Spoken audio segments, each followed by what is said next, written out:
ഈ സ്കൂളിൻ്റെ മാനേജർ കൂടിയായ സിസ്റ്റർ ജെസ്സി മരിയ ഒരിക്കൽ, അനുഗ്രഹ പ്രഭാഷണത്തിനായി ഇവിടെ എത്തിയിട്ടുള്ള ഭരണിക്കാണും ഫെറോണപ്പള്ളിയുടെ വികാരി റവറൻ ഫാദർ സക്കറിയാസ് ആട്ടപ്പാട്ട്, ജില്ലാ പഞ്ചായത്ത് അംഗം ശ്രീ രാജേഷ് വാളിപ്ലാക്കൽ, സ്വാഗതം ആശംസിച്ച reverend sister Ann Grace, head mistress reverend sister Alphonsa,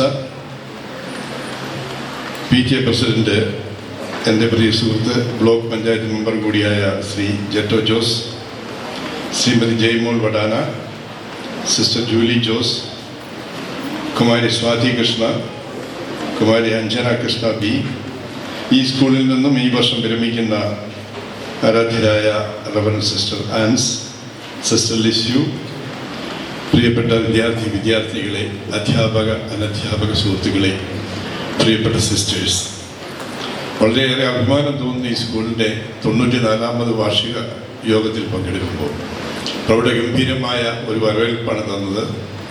സ്കൂളിൻ്റെ 1ാം തരം ബാൻഡ്, അത് കഴിഞ്ഞ് ഇവിടെ വെൽക്കം ഡാൻസ് നല്ല സൂപ്പറായിരുന്നു. ഈ പാട്ട് പാടിയ കൊച്ചിൻ്റെ പേര് കുമാരി സാന്ദ്ര ജിയോ.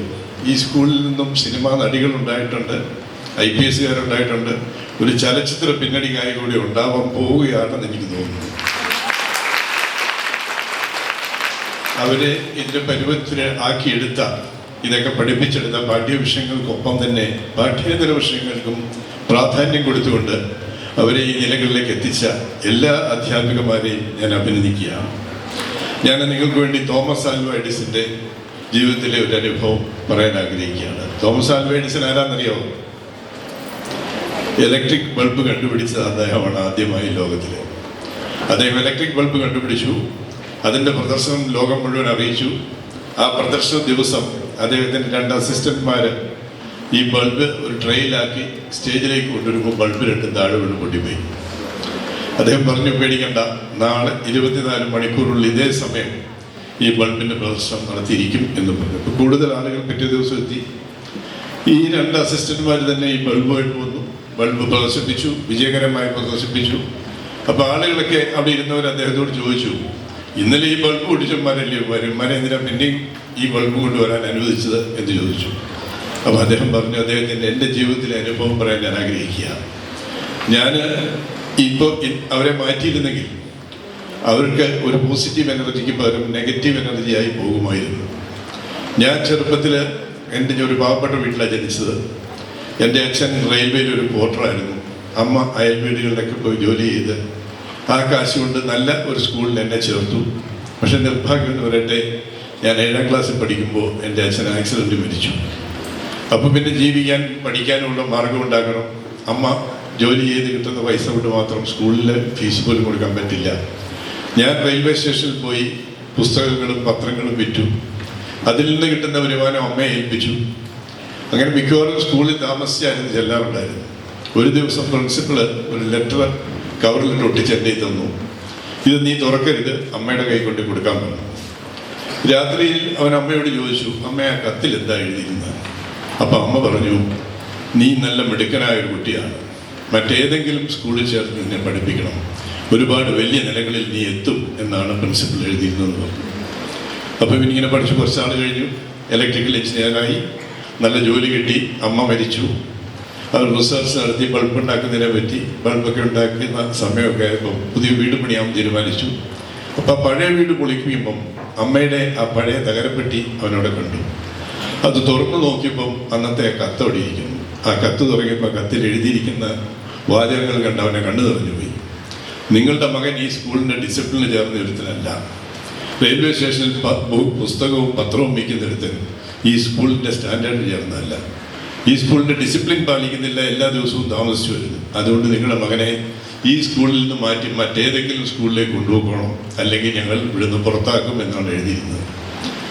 അവനൊരു നിമിഷം പുറത്തുപോയി. അന്ന് അമ്മ യഥാർത്ഥത്തിൽ ആ കത്തിൽ എഴുതിയിരുന്നത് എന്തായിരുന്നു എന്ന് പറഞ്ഞിരുന്നെങ്കിൽ ഞാൻ ഒരു പക്ഷേ ഒരു പോർട്ടറോ അല്ലെ മറ്റേതെങ്കിലും ഒരു കൂലിയോ ആയി പോകുമായിരുന്നു. അമ്മ എന്നിലേക്ക് പകർന്നു തന്ന പോസിറ്റീവ് എനർജിയാണ് എന്നെ ഈ നിലകളിലെത്താൻ സഹായിച്ചതെന്ന് അദ്ദേഹം പറഞ്ഞു. അതാണ് എല്ലാവരിലേക്കും പോസിറ്റീവ് എനർജി പറഞ്ഞു കൊടുക്കാൻ നമ്മൾ ശ്രമിക്കണം. അതായിരിക്കണം ജീവിതത്തിൻ്റെ ഒരു ലക്ഷ്യം.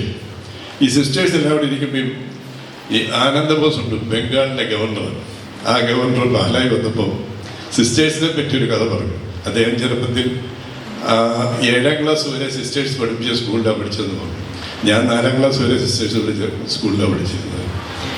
അദ്ദേഹം പറഞ്ഞ ഒരു 5 സിസ്റ്റേഴ്സ് കൂടി ഒരു കാറിൽ യാത്രയായി. ഒരു സിസ്റ്റർ തന്നെ ഡ്രൈവ് ചെയ്യുന്നത്. ഒരു ലോറിയായി ആക്സിഡൻ്റ് ഉണ്ടായി. 5 സിസ്റ്റേഴ്സും മരിച്ചുപോയി. നേരെ സ്വർഗത്തിൽ ചെന്നു പത്രോസ് അടങ്ങുന്നുണ്ട്. പുസ്തകം നോക്കി. പത്രോസ് ഒരു പേരുണ്ട്, പക്ഷെ പുതിയ ബ്ലോക്കിൻ്റെ പണി തീർന്നാലേ ഇവിടെ വേക്കൻസി ഉള്ളൂ. അത് കാരണം തൽക്കാലം 2 കിലോമീറ്റർ അപ്പുറത്ത് ഒരു ഗസ്റ്റ് ഹൗസ് ഉണ്ട് പഴയ. അവിടെ പോയി നിങ്ങൾ താമസിച്ചു.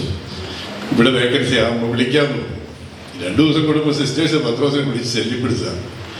ഒരു 3-4 വിളി കഴിഞ്ഞാൽ പത്രോസ് പറഞ്ഞു, ഞാൻ മര്യാദയ്ക്ക് പറഞ്ഞില്ലേ ഇവിടെ വേക്കൻസി ആകുമ്പോൾ വിളിക്കാം. പിന്നെ 2-3 മാസത്തേക്ക് ഒരു വിളിയില്ല. അവസാനം പുതിയ ബ്ലോക്കൊക്കെ പണിത് കഴിഞ്ഞാൽ പത്രോസ് അങ്ങോട്ട് വിളിച്ചു, സിസ്റ്റേഴ്സെ ഇവിടെ സംഗതി വേക്കൻസിയൊക്കെ ആയിട്ടുണ്ട്. അപ്പോൾ സിസ്റ്റേഴ്സ് പറഞ്ഞു, ഞങ്ങളിപ്പോൾ പോരുന്നില്ലെന്ന് പറഞ്ഞു. അതിനാന്ന് ചോദിച്ചു. ഞങ്ങളിവിടെ ഒരു നഴ്സറി സ്കൂൾ തുടങ്ങിയെന്ന് പറഞ്ഞു. അപ്പോൾ സിസ്റ്റേഴ്സ് എവിടെ ചെന്നാലും ഒന്നുകിൽ നഴ്സറി അല്ലെങ്കിൽ ആശുപത്രി എന്തെങ്കിലുമൊക്കെ ആരംഭിക്കും എന്നാണ് അതിൻ്റെ ഉള്ളടക്കം. ഏതായാലും ഈ ആനിവേഴ്സറിക്ക് ഞാൻ എല്ലാ ആശംസകളും നേരുകയാണ്. ഇവിടെ പഠിച്ചു വളരുന്ന കുട്ടികൾ ഈ നാടിൻ്റെ യശസ്, ഈ രാജ്യത്തിൻ്റെ യശസ് രാജ്യാന്തരങ്ങളിൽ എത്തിക്കാൻ കഴിയുന്ന കരുത്തുറ്റ പ്രതിഭകളായി വളരട്ടെ എന്ന് ആശംസിച്ചുകൊണ്ട് ഈ 94ാമത് ആനിവേഴ്സറി സമ്മേളനം ഉദ്ഘാടനം ചെയ്ത് പ്രഖ്യാപിച്ചുകൊള്ളുന്നു. നന്ദി, നമസ്കാരം.